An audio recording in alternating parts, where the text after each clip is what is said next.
मित्रों नमस्कार। एक नई कहानी के साथ फिर से आपके सामने हरिदत्त शर्मा। मित्रों, आज जो मैं कहानी आपके साथ शेयर करने जा रहा हूँ ये वास्तविक और सच्ची कहानी है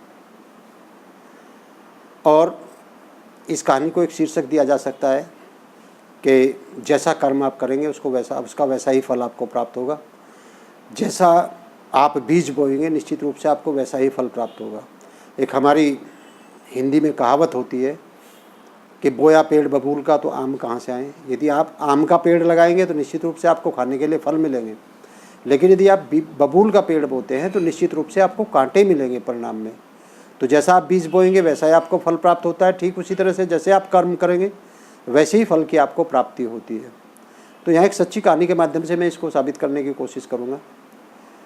मित्रों, एक स्कॉटलैंड में, ब्रिटेन में एक जगह है स्कॉटलैंड, वहाँ पर एक किसान होता है जिसका नाम फ्लेमिंग होता है। एक दिन वो खेत पर काम कर रहा होता है और उसको किसी के ज़ोर से चीखने चिल्लाने की और मदद के लिए पुकारने की आवाज़ सुनाई देती है। तो जब उसको इस तरह की आवाज़ सुनाई देती है तो वो उसको लगता है कि कोई मदद के लिए चिल्ला रहा है, कोई मुसीबत में है, कोई परेशानी में है, कोई दुख में है। तो दौड़कर उस दिशा में जाता है। वो देखता है एक बच्चा डूब रहा होता है, दलदल में फंसा हुआ है। वो जितना निकलने का प्रयास करता है दलदल में उतना ही डूबता जा रहा है। तो उसको अब बचाना था, तो उसको बचाने के लिए उसको देखता है कि क्या हो सकता है। उसको एक उपाय सूझता है। वो एक पेड़ से एक मजबूत सी टहनी तोड़ता है और मजबूत टहनी तोड़ करके एक सिरा उस बच्चे को पकड़ा देता है। एक सिरे से उसको धीरे धीरे वो बाहर खींचता है। मित्रों, इस प्रकार वो उस बच्चे को उस दलदल से बाहर निकाल लेता है और उस बच्चे की जान बच जाती है। मित्रों, वो बच्चा अपने घर चला जाता है। अगले दिन देखता है फ्लेमिंग कि उसके घर के बाहर एक चमचमाती हुई गाड़ी आकर के रुकती है और उस गाड़ी से एक बहुत ही धनी व्यक्ति बाहर निकलता है। वो धनी व्यक्ति बाहर निकलता है तो वो पूछता है कि आपने मेरे बच्चे की जान बचाई है और मैं उसके बदले में आपको कुछ भी दे सकता हूँ। मेरी आप सारी संपत्ति भी यदि ले लें, मेरा आप सारा धन भी ले लें तो भी कम है जितना उपकार आपने मेरे ऊपर किया है। बताइए मैं आपको क्या दे सकता हूँ। मैं आपकी हेल्प करने के लिए आया हूँ। आपने चूँकि मेरी इस तरह की हेल्प की है जिसके बदले में मैं कुछ भी नहीं दे सकता। मित्रों, फ्लेमिंग नाम का किसान होता है। ये इंसानियत थी मेरी। मैंने मानवता के नाते आपके बच्चे की जान बचाई है। वो मेरा धर्म था। बच्चा डूब रहा था तो मेरा धर्म था। मेरी मानवता के कारण मुझे जो है इंसानियत के नाते मुझे उसकी जान बचानी थी। तो इसके बदले में मैं क्या ले सकता? ये तो मेरा कर्म था, ये तो मेरा उस समय का कर्तव्य था। मैं उसके बदले में आपसे कुछ नहीं ले सकता। मित्रों, जब उनकी वार्तालाप हो रही थी उसी समय एक बच्चा झोंपड़ी के दरवाजे पर आता है किसान की और वो अपने पिताजी को कुछ कहता है। तो जो रोडोल्फ चर्चिल थे, जो उस बच्चे के पिता थे, जो उस महंगी कार में बैठ करके आए थे, जो उस समय एक प्रसिद्ध व्यापारी थे ब्रिटेन के, तो वो देख लेते हैं। वो पूछते हैं ये किसान से कि ये आपका बेटा है? किसान गर्व से कहता है हाँ, ये मेरा बेटा है। तो मित्रों, रोडोल्फ चर्चिल को लगता है कि इसकी सहायता करने का, चूँकि स्वाभिमानी है किसान, आत्मसम्मान है, इसको स्वाभिमान है, तो ये आपसे कोई मदद तो नहीं लेगा। तो उनको लगता है कि इसकी सहायता करने का एक दूसरा तरीका है और वो क्या करता है? वो ये कहता है कि ठीक है, मैं आपकी दूसरे तरीके से सहायता कर सकता हूँ। मैं आपके बच्चे को अच्छी शिक्षा दिलाना चाहता हूँ। जहाँ मेरा बेटा जिस परिस्थितियों में, जिन विद्यालयों में, जिन अच्छी स्कूलों में शिक्षा प्राप्त करेगा, मैं चाहूँगा कि आपका बच्चा भी मैं अच्छी शिक्षा उसको दिलवाऊँ। अब मित्रों, किसान देखता है क्योंकि उसके पास तो सीमित साधन है, तो उसको लगता है कि वो तो उसको अच्छी शिक्षा नहीं दिला पाएगा।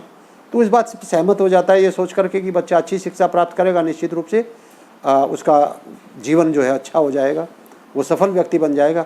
वो सोच करके किसान इस बात के लिए तैयार हो जाता है। फ्लेमिंग नाम का किसान तैयार हो जाता है और रुडोल्फ चर्चिल उस बच्चे को अपने साथ ले जाते हैं। अपने बेटे के साथ उसको अच्छे स्कूल में दाखिला करा देते हैं और मित्रों, वो बच्चा मेडिसिन में बैचलर डिग्री करता है और डॉक्टर बन जाता है। तो इस तरह से बच्चा डॉक्टर बन जाता है। और मित्रों, आपने नाम सुना होगा सर अलेक्जेंडर फ्लेमिंग का। सर अलेक्जेंडर फ्लेमिंग वो महान वैज्ञानिक थे जिन्होंने पेनिसिलिन नामक एंटीबायोटिक की खोज की थी। उससे पहले एंटीबायोटिक के बारे में लोग जानते नहीं थे और कोई भी बीमारी आती थी तो बहुत सारे लोगों की मृत्यु हो जाती थी क्योंकि कोई एंटीबायोटिक उस समय नहीं थी। तो अलेक्जेंडर फ्लेमिंग ने पहली बार पेनिसिलिन नामक एंटीबायोटिक की खोज की थी और विश्व विख्यात वो उनका आविष्कार था, उनकी खोज थी, उससे उन्हें विश्व में ख्याति प्राप्त हुई थी। उधर दूसरी तरफ देखें तो जो रुडोल्फ चर्चिल का बेटा था वो विंस्टन चर्चिल था, जो 2 बार इंग्लैंड का, ब्रिटेन का प्रधानमंत्री बना है।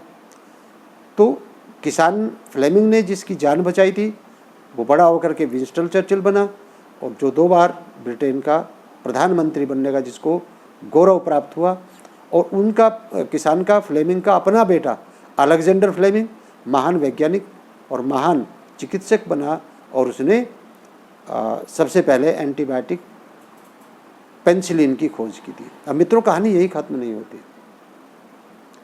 किसान ने विंस्टन चर्चिल का जीवन बचाया था, उसके बदले में रुडोल्फ चर्चिल ने किसान फ्लेमिंग के बेटे को सर अलेक्जेंडर फ्लेमिंग बना दिया। लेकिन क्या होता है मित्रों, एक बार विंस्टन चर्चिल को निमोनिया हो जाता है, और उस समय निमोनिया प्राणलेवा जानलेवा बीमारी होती थी, क्योंकि मैंने बताया ना उस समय एंटीबायोटिक के बारे में लोग जानते तक नहीं थे। और मित्रों, जिस लड़के को, जिस किसान के बच्चे को रुडोल्फ चर्चिल केवल शिक्षा दिलाने के लिए अपने साथ ले आए थे, उस अलेक्जेंडर फ्लेमिंग के द्वारा खोज किए गए पेनिसिलिन से एक बार फिर से विंस्टन चर्चिल का जीवन बचता है। तो विंस्टन चर्चिल नाम के बच्चे को एक बार किसान फ्लेमिंग ने बचाया, उसकी जान बचाई, और दूसरी बार फिर अलेक्जेंडर फ्लेमिंग यानी उस किसान के बेटे अलेक्जेंडर फ्लेमिंग ने फिर से उसकी जान बचाई अपने द्वारा खोज की गई पेनिसिलिन नामक इंजेक्शन से। तो मित्रों, इस कहानी का जो बताने का आपको सार ये था, वो ये था कि इंसानियत के नाते हमें एक दूसरे की सहायता करनी चाहिए, एक दूसरे की मदद करनी चाहिए। यदि हम एक दूसरे की सहायता और मदद भी नहीं कर सकते तो कम से कम किसी का बुरा हमें नहीं करना चाहिए, क्योंकि कहीं इंसानियत में ये नहीं लिखा हुआ कि हम एक दूसरे की टांग खिंचाई करें, हम एक दूसरे का बुरा चाहें। तो एक दूसरे का हमें बुरा नहीं करना चाहिए, एक दूसरे की मदद करनी चाहिए जहाँ तक संभव हो, क्योंकि यही इंसानियत का तकाजा है और यही मानवता का धर्म है। मानवता का प्रथम धर्म क्या है कि हमें एक दूसरे की सहायता करनी चाहिए, और निश्चित रूप से आप जैसे कर्म करेंगे वैसा फल आपको प्राप्त होगा। आप अच्छे कर्म करेंगे, जैसे मैथमेटिक्स के रूल होते हैं ना, 2 + 2 = 4, ठीक उसी तरह से जो आपने किया है, जैसे कर्म आपने किए वैसा ही फल निश्चित रूप से आपको प्राप्त होता है।